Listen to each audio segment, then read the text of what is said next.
أعوذ بالله من الشيطان الرجيم بسم الله الرحمن الرحيم الحمد لله رب العالمين الصلاة والسلام على رسولنا محمد وعلى آله وصحبه أجمعين. We'll talk about a difference between human beings and animals. The difference are obvious. We're not going to go into detail about it, but us being different, what changes that? Does our purpose change? Does our goal in life change? Does the life after death change between them and us? Are we going to be questioned differently? So it's going to be about their and our visions and goals of life. Let's see. So we'll read from the 23rd word from the book The Words. Let's read a very nice example and then we can ponder upon the example afterwards. A man gave one of his servants 10 pieces of gold and told him to have a suit of clothes made in a particular cloth. Then to a second one he gave 1,000 pieces of gold, and putting in the servant's pocket a note on which certain things were written, sent him to a market. The first servant bought an excellent suit of the finest cloth with the 10 pieces of gold, while the second servant did not use his head, and looking at the first servant and not reading the account note in his pocket, he gave the 1,000 pieces of gold to a shopkeeper and asked for a suit of clothes. The dishonest shopkeeper gave him a suit of the very worst quality cloth. Then the wretched servant returned to his lord and received a severe reprimand and a terrible punishment. So we have two servants, one receiving 10 gold coins, the other 1,000. But the guy who got 1,000 gold coins actually had a small paper with it, showing what to buy with it. And the servant who got only 10 gold coins were sent to buy a piece of cloth. And when he went there, he bought the best quality cloth. And the other servant, without reading the piece of paper given to him, he looked at the first servant. Although he had 1,000 gold coins, he looked at the first servant and went to the same shop and gave 1,000 gold coins to buy a single piece of cloth. And the shopkeeper was dishonest, saw that this guy doesn't actually know what he's doing, and gave him the worst quality cloth. So even the most unintelligent will understand that the 1,000 pieces of gold given to the second servant were not to buy a piece of cloth, but for some important trade.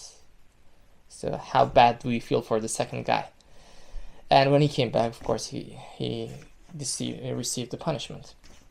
So in the same way, in reality, the king, the ruler, is Allah, God. The two servants, the one who only got 10 gold coins is the animal. The animals. The 1,000 gold coin receiving person are us. So gold coins are the faculties given to us and animals. We have 100 times more complex and valuable properties and characters compared with animals.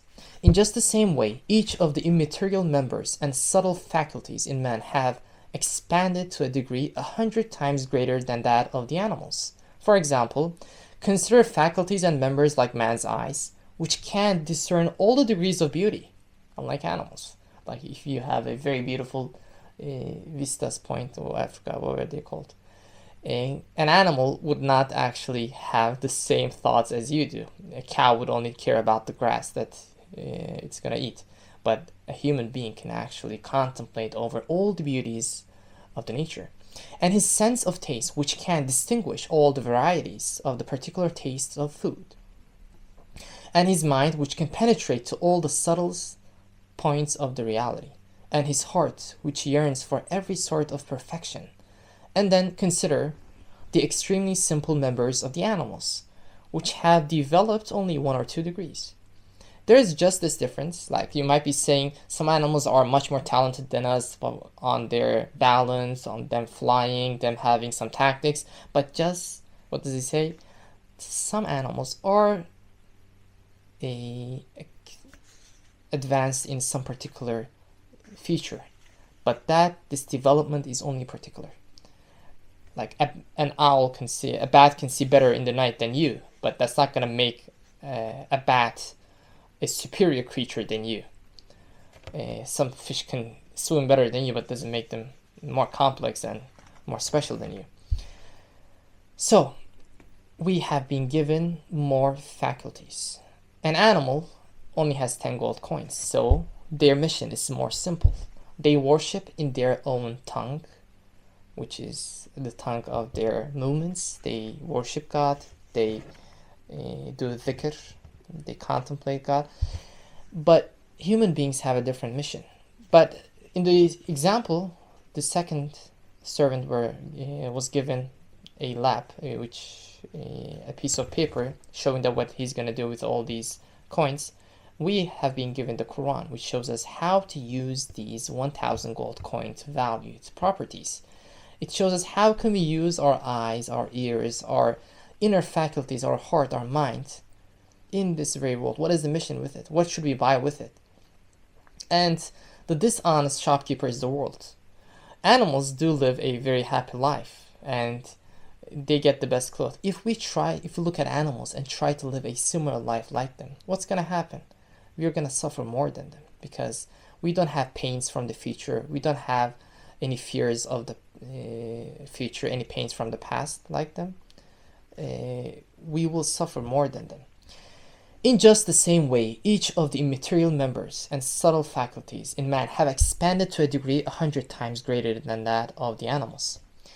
The reason for man's wealth in regard to faculties is this: by reason of the mind and thought, men's senses and feelings have greatly developed and expanded. And since he has been created with a nature capable of performing every sort of worship, unlike animals, he has been given abilities which embrace the seeds of all perfections. Thus, this great wealth in faculties and abundant capital was certainly not given for procuring this temporary worldly life. Animals do actually have a happy life in this world, so if we are given more, we should be doing more. This world doesn't fulfill our desires or needs. It doesn't satisfy, it doesn't actually, it's much less than our faculties that are given to us. Rather, man's fundamental duty is to perform his duties, which look to innumerable aims, and proclaim his impotence, poverty, and faults in the form of worship, and observing the glorifications of beings with a universal eye, to bear witness to them, and seeing these instances of the assistance of the most merciful one, to offer thanks and gazing on the miracles of dominical power in beings, to contemplate on them as objects from which lessons may be drawn. So it was a short lesson, but it's important to understand that we have a different purpose than animals. We have been given more, that's why we'll be questioned more compared to them.